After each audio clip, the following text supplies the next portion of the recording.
मन की आवाज़ को कम करना पड़ेगा।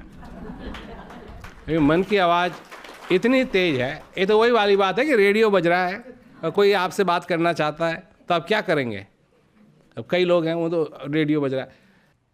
खैर, अगर आप फ़ोन पे बात करना चाहते हैं और ऐसी जगह हैं जहाँ बहुत हल्ला हो रहा है, तो बाहर के हल्ले को किसी तरह के कम करना है। अब नहीं कर सकते हैं तो कहीं ऐसी जगह जाना पड़ेगा जहाँ इतना हल्ला नहीं है, ताकि आप अपनी बात कर सकें। हृदय की आवाज़ सुनने के लिए भी वही हाल है। हृदय तो कुछ कह रहा है आपसे और हमेशा कहते आया है और कहता रहेगा, परंतु मन की आवाज़ इतनी, इसकी वॉल्यूम जो है इतनी तेज हो रखी है कि वही सुनाई देती है लोगों को। तो थोड़ा आदमी अगर समझे कि सचमुच में मैंने इस जो मन की आवाज़ है वो इतनी तेज कर रखी है, इतनी तेज कर रखी है कि इसको मैं थोड़ा शांत करूं, ताकि मेरे को अपने हृदय की भी आवाज़ समझ में आए। कम से कम मैं सुन तो सकूं क्या कह रहा है, और वो क्या कह रहा है उसकी ये नहीं है उस लड़की के पीछे भागो, उस चीज़ के पीछे भागो, ये करने के लिए भागो, वो करने के लिए भागो, नहीं। उसके लिए सिर्फ यही है, तेरे अंदर श्वास आ रहा है, तेरे अंदर श्वास जा रहा है, इसको समझ, अपने जीवन को सफल कर, अपने जीवन में तसल्ली ला। जिससे प्रेम करना है उससे प्रेम कर। कौन? वो जो तेरे हृदय में बैठा है। हृदय एक चीज ही ऐसी है, मैं हमेशा कहता हूं हृदय एक चीज ऐसी है। क्या है हृदय? कहां है हृदय? कि उस हृदय में ही वो सच्चिदानंद बैठा है। वही जगह है जहां से सचमुच में तुम्हारी गंगा बह रही है। तो उसकी आवाज सुनने के लिए और चीजों की आवाज को कम करो, क्योंकि उसकी आवाज बहुत है, परंतु दूसरी आवाज इतनी तेज हो गई है, इतनी तेज हो गई है, क्योंकि जब हम बड़े होने लगते हैं तो हमको उन्हीं आवाजों के पीछे भेजा जाता है। अब ये करो, अब वो करो। देखिए, इसका मैं उदाहरण देता हूं। बच्चा है, 1 साल का है, 2 साल का है, 3 साल का है। खिलौना क्या होता है उसको क्या मालूम? मतलब ये छोटी कार है, कार क्या होती है उसको क्या मालूम?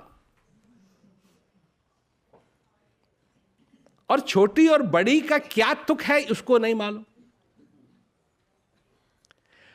परंतु वो रंग देखता है, वो देखता है कि इसके साथ मैं खेल सकता हूं या नहीं। माँ बाप उसके लिए वो खरीद के लाते हैं, उसको दिखाते हैं, देख देख देख देख तेरे लिए क्या लाए हैं, क्या लाए हैं, क्या लाए हैं, क्या लाए हैं। वो देखता है, बड़ा खुश होता है। बात ये नहीं है कि वो और चीजों के पीछे नहीं भागता, वो तो ग्लास के पीछे भी भागेगा, पर आपको मालूम है ये कांच का है, वो तोड़ देगा तो फिर उसको भी चोट आ सकती है। कोई महंगी चीज है आपके घर में, उसके पीछे भी भागेगा। परंतु आप ऐसी चीज लाके देते हैं उसको कि अगर वो तोड़ भी दे कोई बात नहीं, और कम से कम अपने को तो हानि नहीं पहुंचाएगा वो।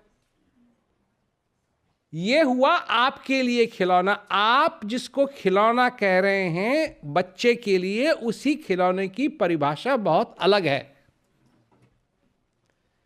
और एक बार वो खेलने लगे उससे और आपने उससे ले लिया अगर, तो वो रोएगा, और जो वो रोएगा उसका रोना ऐसा नहीं है जैसे हम रोते हैं। उसके लिए तो सचमुच में दुनिया टूट गई, क्योंकि जिस चीज से उसको अच्छा आनंद मिल रहा था वो खींच ली गई है उससे। अब वो खेल नहीं सकता। ठीक, पर प्रश्न बच्चे से पूछने का नहीं है, मां बाप से पूछने का है कि वो उसके लिए खिलौना क्यों लाए। तो ये मन के लिए तो दुनिया बन रखी है, पर हृदय की दुनिया कहां है? हृदय के लिए कौन सी दुनिया है? तो अपनी जिंदगी में, इस जिंदगी में हृदय की दुनिया भी तो बनाओ। इसीलिए वो हृदय की आवाज सुनने के लिए दूसरी आवाज को कम करो ताकि सुन सको।